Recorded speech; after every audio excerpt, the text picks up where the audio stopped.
yesterday, and there's a different article today from Larry Brown Sports on the same issue. We are the Sports Kings. This is Sports Kings Live. Spreaker.com and the Spreaker app is where we're being heard. Spreaker is how you spell that, so make sure you tell a friend and pass the word on. You guys can also follow us on Twitter, Instagram, Facebook, and Tumblr at Sports Kings Live. And our email address is sportskingslive@gmail.com. We'll be right back. If you're a single man under the age of 35, you'd probably like to know what the ladies are looking for on an online dating site. A guy who had a few drinks and later got pulled over for buzzed driving. See, that could cost you around $10,000 in fines, legal fees, and increased insurance rates. And doesn't a guy who's back living with his parents but calls them my roommates just scream Mr. Right? Buzzed, busted, and broke. Because buzzed driving is drunk driving. A message from the National Highway Traffic Safety Administration and the Ad Council. What's going on, everybody? It's your man, Big Mike. Yep, and this is RC, Rob Calloway. First of all, we'd like to thank everybody for being down with the Kings and for supporting Sports Kings Live. Your listens, downloads, likes, and follows have allowed this show to grow by leaps and bounds in just a few months. Now, if you have a product or a business and you'd like to promote it on this show, it's simple. Just email us at sportskingslive@gmail.com. And once again, thank you for being down with the Kings.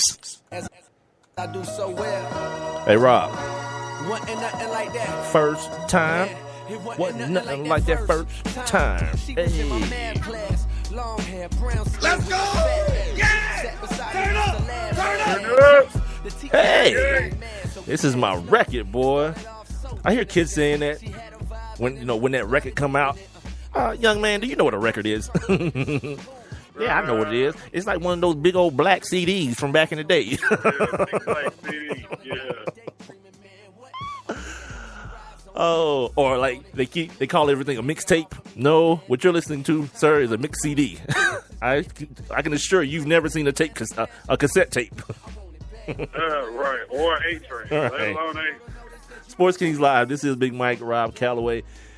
The Sports Kings being heard, Spreaker.com and the Spreaker app. Also, Twitter, Instagram, and Facebook, and Tumblr is at Sports Kings Live. I love this song, boy. I saw Bone Crusher tweet something about this kid, man, J. Cole, that he sold 1 million records with no features, just him spitting on the record, which is unheard of now. And didn't win. I guess he didn't win. What was just happened? Not Soul Train Award. What is it called? BET Awards. And he didn't win one. But I guess that can be considered a big deal. I don't know what the criteria is to win a BET award, but yeah, that dude sold 1 million records, platinum record with just him, just straight him spitting on it. That's pretty awesome, man. Like J. Cole he's a throwback to another era, man, of kids, storytelling. Like the song he had with TLC, the Crooked Smile situation. You see what I'm saying? Just like a song, a song about something other than just like, look at my chain and all these bad bras I got, and when I pull out my money, I throw it at you in a knot, and all that crazy. You heard that, Flow Dog? You heard that? Yeah, that's what I'm on.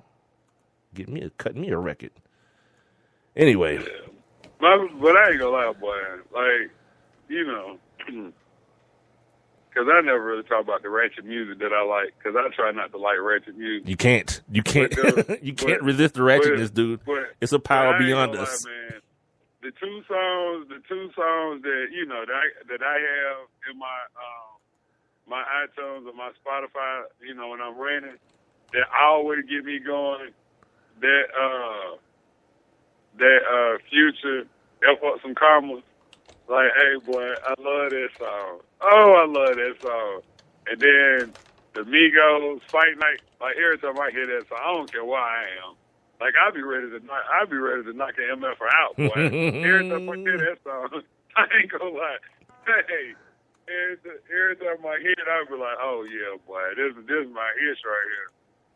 Yeah, man. So you can't avoid the ratchetness, dude. You can't. Uh-oh. Hey. Let's go! Yeah! Turn up! Yeah, we don't get no. Yeah. Fill my cup. You heard that song, baby. I'm cool with the convicts. The cool like that remix, boy. Got a Rose. Yeah, dog. You can't resist the ratchetness, dude. You just got to go with it. Oh no, man. The power's gonna take you no. anyway. Yeah, the ratchet power's gonna take you anyway. It's like one of those Did I beams ever tell you about? on Star Trek. Did I ever tell you the story about Future? I don't know. There's plenty of them. He's got a bunch of babies. And, Well, yeah, that too. But he wasn't always Future. He used to go. His stage name used to be Meathead, and he was a part of this group that Rico Wade had put together called Dungeon Family Second Generation. with Cool Breeze now? No, Cool Breeze was like first gen. They was all like first generation. Yeah, this CD right here was like a bunch of dudes that, like I said, a bunch of cats just, that Rico Wade found, but it didn't really do anything. But he, of course, he ended up, making a nice name for himself. But it was like 8 of those guys. Yeah, that's the grind. Yeah. Grind it out. Rob, you want to go ahead and get everybody familiar with this Keith Olbermann situation that we forgot about yesterday? Yeah. Well, I read the story in the Washington Post, actually, that the powers that be at ESPN had asked Keith Olbermann to tone down. Well, first I read they asked him to tone down his commentary. But then the most recent story I read said that they asked him not to give commentary during the show because they felt that he was that some of the things he was saying were creating bad situations for people they had relationships with, like him calling for Roger Goodell to resign. And of course ESPN has this super relationship with the National Football League, and then of course the whole Tom Brady should be suspended for about the Deflategate and the domestic violence things that he's spoken out about, as of late with Hope Solo and then Floyd Mayweather. And so, I mean, it just kind of caught me by surprise that they would be asking this man, to tone down his commentary. And I recognize who Keith Olbermann is in the grand scheme of things, right? Like, he is, he was, or he is, a part of what made ESPN what it is today. And he's always been outspoken. He went over to, what was the MSNBC he was on, right? I think so, yeah. Yeah, MSNBC. And, and over there, he could really, it's really about giving that hard side, right? The commentary is what people listen, or watch for the most. And so, it kind of ruffled my feathers because in the world that we live in today, the one thing that I kind of noticed is that, even with the world news, and I don't know how much you pay attention to it, Mike, or even our listening audience pays attention to it, but at one point, during the world news, when the world news would get ready to go off, whoever the anchor was, Dan Rather, Walter Cronkite, Brokaw, or I'm forgetting the other guy's name. Brian Williams. Oh man, no, hell no. Oh, by the way, shout out to Lester Holt, man. Brokaw. Shout out to Lester Holt. We didn't even do that. He started. Lester Holt got the gig on Monday, man. Yeah, shout out to him. Yeah, man.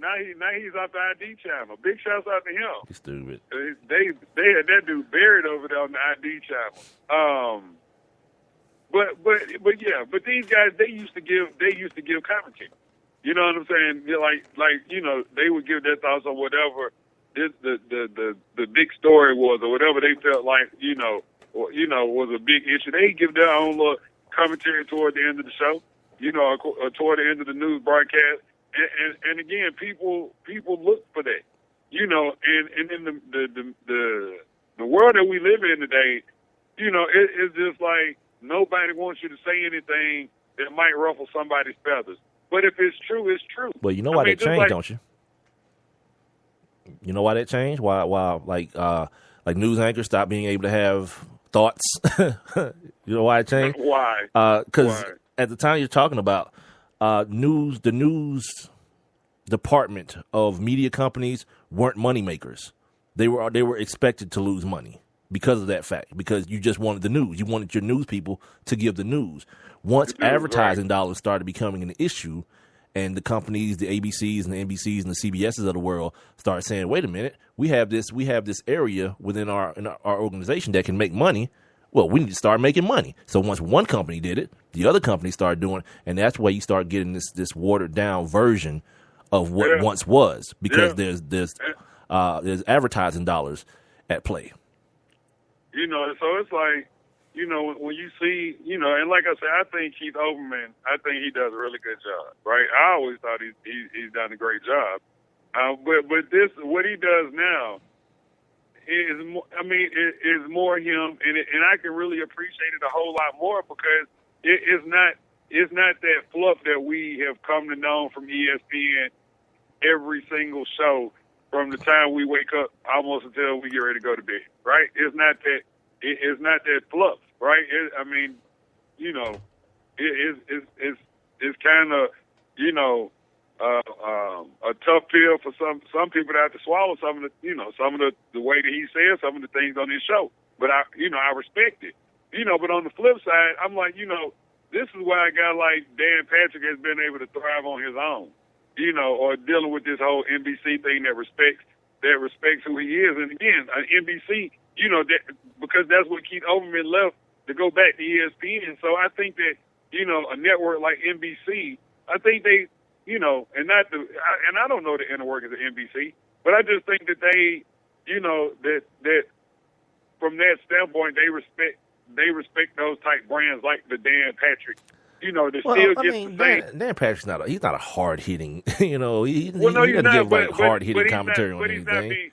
But he's not being filtered either. Well, you don't have to with a guy like that. He's not going to say anything that ruffles anybody. When the last time you heard Dan or anyone on Dan Patrick's show say something that was, you know, mildly controversial? No, what I'm saying is that, and I get it, he and Keith Olbermann have two different styles, but what I'm saying is that if it's something that Dan feels that is important to him, he's going to say it, and it's not going to be like, he's not going to come back the next day and be like, oh, my God, I'm so sorry, ladies and gentlemen. I made the biggest mistake of my life.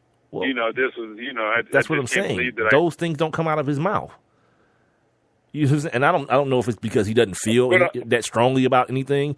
But the fact of the matter is those things don't come out of that show at all. That show is like, I always tell you, that show to me, I watch it for the foolery aspect of it. You know what I mean? I think it's cool, the setup they have, but I don't watch that for no hard-hitting takes on anything. Like, the closest thing that Dan does to a hard-hitting take is he does this thing about the code words that are used for white athletes, like gritty, deceptive speed. I mean, that's cute and cool, but you know, it's nothing that's like, oh, my God, what did Dan say?